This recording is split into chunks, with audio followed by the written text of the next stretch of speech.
नमस्कार दोस्तों, आप सभी का फिर से स्वागत है हमारे YouTube चैनल भक्ति भूमि में। शिव को भोलेनाथ कहते हैं क्योंकि शिव सादगी पसंद ईश्वर हैं। उन्हें कच्चा फल पसंद है। एक लोटा पानी से भी शिव खुश हो जाते हैं। खासतौर से अगर आप अपनी जिंदगी से निराश या हताश हैं, तो आपको शिव की पूजा जरूर करनी चाहिए। पर भोलेनाथ जितनी जल्दी खुश होते हैं, उतनी ही जल्दी नाराज भी होते हैं। खासतौर से ऐसे लोगों से जो बेईमानी और धोखेबाजी करते हैं। आपने सुना होगा कि ऊपर वाले से कुछ छुपा नहीं होता। यहाँ तक कि आप अपने दिमाग में जो सोच रहे होते हैं, वह भी भगवान से छुपा नहीं है।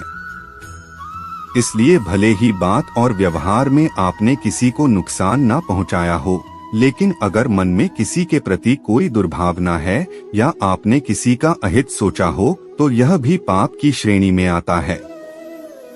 अगर आप चाहते हैं कि शिव आपसे खुश रहें और आप किसी भी हाल में उनके गुस्से का शिकार न हो, तो जाने अनजाने ये पाप न करें, क्योंकि इन पापों को भगवान शिव कभी माफ नहीं करते। जानिए कौन से हैं वो पाप। 1. शादी तोड़ने की काशिश। भगवान शिव को ऐसे लोग बिल्कुल पसंद नहीं हैं, जो अपने रिश्ते में ईमानदारी नहीं रखते। खासतौर से किसी दूसरे की शादीशुदा जिंदगी को तोड़ने की कोशिश करने से भोलेनाथ नाराज होते हैं और इस पाप को माफ नहीं करते। दूसरे के पति या पत्नी पर बुरी नजर रखना या उसे पाने की इच्छा करना भी पाप की श्रेणी में आता है। 2. पैसों की धोखेबाजी। दूसरों का धन अपना बनाने की चाह रखना, पैसों की हेराफेरी करना और धन संपत्ति लूटना भी पाप की श्रेणी में आता है। भगवान शिव के लिए यह अक्षम्य अपराध है। 3. कष्ट देना। किसी भोले भाले और निरपराध इंसान को कष्ट देना, उसे नुकसान पहुंचाना या उसके लिए बाधाएं पैदा करने की योजना बनाना या ऐसी सोच रखना भगवान शिव की नजरों में हर हाल में माफी ना देने योग्य पाप है। 4. गलत रास्ता अपनाना। कुछ लोग रास्ता भटक जाते हैं, पर सही निर्देश मिलने पर वापस सही रास्ते पर आ जाते हैं। पर कुछ लोग ऐसे भी होते हैं जो सही सुझाव मिलने के बावजूद बुराई का साथ नहीं छोड़ते और बुरी राह को खुद चुनते हैं। ऐसे लोगों के पाप अक्षम्य होते हैं। 5. बुरी सोच।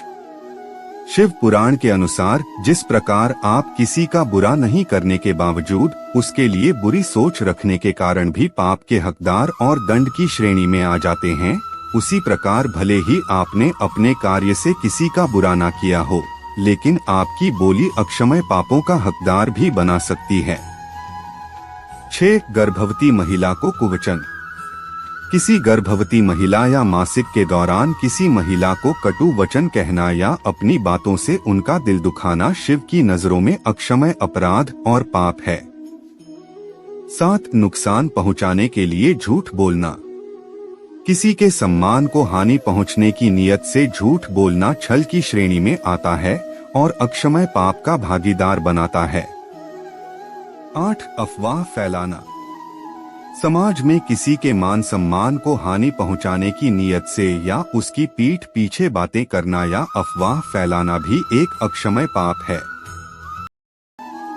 आप पूर्णता की ओर बढ़ने लगते हैं और उस उच्च ऊर्जा शक्ति से कनेक्ट करने के लिए खुद को जागृत करने लगते हैं। कुंडलिनी का जागृत होना भी भगवान शिव की ऊर्जा के करीब ही ले जाता है। भगवान शिव संहारकर्ता माने जाते हैं। जब आपके अंदर बुराइयों का, नकारात्मकता का और डर का नाश होने लगे और आप सही मार्ग पर चलने लगे, तो समझ लें कि भगवान शिव का हाथ आपके ऊपर है। भगवान शिव की उपस्थिति आपको आत्मज्ञान देती है। आप अपने फोकस और स्पष्टता में गहरे बदलाव का अनुभव करते हैं। आपकी चेतना जाग जाती है, विकर्षण दूर हो जाते हैं और आप उच्च सत्य की खोज की ओर प्रेरित होते हैं। भगवान शिव की दिव्यता के साथ आप प्रकृति के और करीब हो जाते हैं। हर जीवों के प्रति आपकी करुणा और आत्मीयता बढ़ जाती है। आप ब्रह्मांड में मौजूद हर जीव, आत्मा और ऊर्जा के प्रति सजग हो जाते हैं। आप संपूर्ण सृष्टि को अपना घर मानने लगते हैं। आध्यात्मिक यात्रा में शिव से जुड़े कई ऐसे अभ्यास हैं जिसे आध्यात्मिक लोग करते हैं, जैसे उनसे जुड़े मंत्रों का जाप करना। आपकी जागरूकता और रुचि भी शिव से जुड़ी पूजा और अभ्यासों में बढ़ जाएगी। भगवान शिव, जिन्हें महादेव भी कहा जाता है, को खुश करने के लिए आप सरल उपाय कर सकते हैं। नियमित रूप से भगवान शिव की पूजा और आराधना करें। शिवलिंग की पूजा के लिए धूप, दीप, बेलपत्र, रुद्राक्ष माला और जल चढ़ाएं। महामृत्युंजय मंत्र और शिव तांडव स्तोत्र का पाठ करें। सोमवार को शिव जी का व्रत रखें। सोमवार को अन्य दिनों की तुलना में भगवान शिव को बहुत अधिक प्रिय होता है। 7 सोमवार व्रत को अवश्य आरंभ करें, जिसमें आप सप्ताह में 7 बार उपवास रखें। भगवान शिव के स्वरूप में ध्यान करें और उनके चिन्हों को मानसिक चित्रण करें। मनोबल और मेधा शक्ति बढ़ाने के लिए रुद्राक्ष माला का जाप करें। शिव आरती को रोजाना गाएं और सुनें। इससे भगवान को आपकी भक्ति का एहसास होगा और वे आपकी सुनेंगे। अपनी साती कुंज की योजना बनाएं और उसे उत्तराखंड के किसी शिवालय में दान करें। भगवान शिव के नाम पर अनाथालयों या गौशालाओं में दान करें। यह सारे उपाय सामान्य और सरल हैं, लेकिन सबसे महत्वपूर्ण है अपनी भक्ति और श्रद्धा को बनाए रखना। अपने कर्मों को नेकी में बदलने का प्रयास करें और सच्ची भक्ति से भगवान शिव को प्रसन्न करें। भगवान शिव की कृपा और आशीर्वाद का अनुभव करना व्यक्ति की आध्यात्मिक अनुभूति और भावनात्मक स्थिति पर निर्भर करता है।